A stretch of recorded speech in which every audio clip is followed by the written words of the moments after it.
ও ভারী বৃষ্টিপাতের সতর্কতা জারি করেছে বাংলাদেশ এবং ভারতীয় আবহাওয়া দপ্তর তরফ থেকে। আজ 16 মে শুক্রবার এবং আগামীকাল 17 মে শনিবার কেমন থাকতে চলেছে আগামী 24 থেকে 48 ঘন্টার আবহাওয়া বাংলাদেশ থেকে শুরু করে ভারতের দক্ষিণবঙ্গ, আসাম, মেঘালয় এবং উত্তর থেকে ত্রিপুরা রাজ্যে আগামী 24 থেকে 48 ঘন্টার মধ্যে কোন কোন জেলাগুলোতে ভারী থেকে অতি ভারী বৃষ্টিপাত হতে পারে এবং কোন কোন জেলাগুলোতে উপর দিয়ে ঘন্টায় 80 থেকে 90 কিলোমিটার বেগে কালবৈশাখী ঝড় ও শিলা বৃষ্টিপাতের সতর্কতা রয়েছে। এছাড়া রংপুর এবং সিলেট বিভাগের একাধিক জেলা বন্যা পরিস্থিতির সৃষ্টি হতে পারে। তো এই বিষয়ে আরো বিস্তারিত জানতে হলে ভিডিওটি সম্পূর্ণ দেখতে থাকুন। আর আপনি কোন জেলা থেকে খবরটি দেখছেন আপনার জেলার নামটি আমাদের কমেন্ট বক্সে জানিয়ে দিবেন। আর সবার আগে সবার প্রথম সঠিক খবর জানতে আমাদের চ্যানেলটিকে সাবস্ক্রাইব করে রাখুন। এবার জেনে নেওয়া যাক এক নজরে।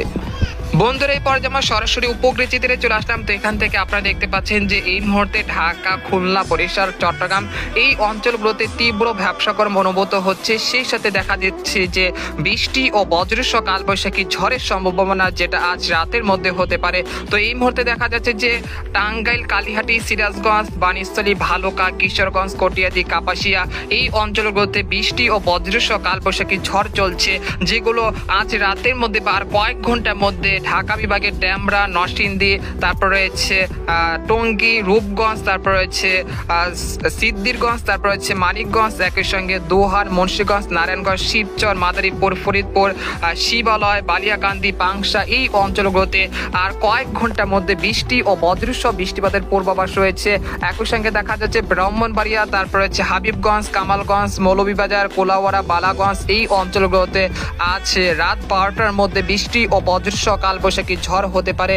তবে খুলনা এবং বরিশাল বিভাগে এই মুহূর্তে তেমন ঝড় বৃষ্টিপাতের সম্ভাবনা দেখা যাচ্ছে না। তবে ভারতের এখানে একটি কিছুটা বজ্রবায়ু মেঘের সঞ্চালন হচ্ছে, যেগুলো পরবর্তীতে ভারতের কিশোরগঞ্জ, ভারতের নালিহাটি, মুর্শিদাবাদ, কৃষ্ণনগর এই অঞ্চলগুলোতে প্রভাব বিস্তার করতে পারে। যদি এই মেঘগুলো যদি তার শক্তি ধরে রাখে তাহলে আজ রাতের মধ্যে রাজশাহী, চাঁপাইনবাবগঞ্জ, মহানপুর, পটিয়া, তারপর হচ্ছে আদমদিঘি, আক্কেলপুর, পেতনিখোলা, তারপর হচ্ছে সিংড়া, নন্দীগ্রাম এই অঞ্চলগুলোতে আজ রাত 2টার মধ্যে বৃষ্টি বজ্রসহ বৃষ্টিপাতের সম্ভাবনা রয়েছে।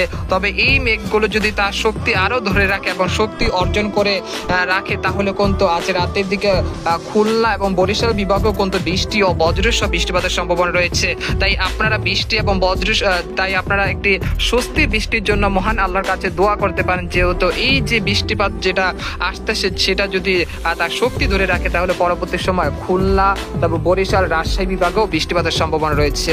মূলত এখানে দেখা যাচ্ছে একটি কালবৈশাখী ঝড় তৈরি হয়েছে, যেটা খুবই শক্তিশালী। এই ঝড় পরবর্তীতে ময়মনসিংহ, ত্রিশাল, ভালুকা, তারপর হচ্ছে নেত্রকোনা হয়ে সেটা কিন্তু সিলেট বিভাগের জগন্নাথপুর, বালাগঞ্জ, সিলেট, সাতক, জয়ন্তাপুর, কানাইঘাট, সারলে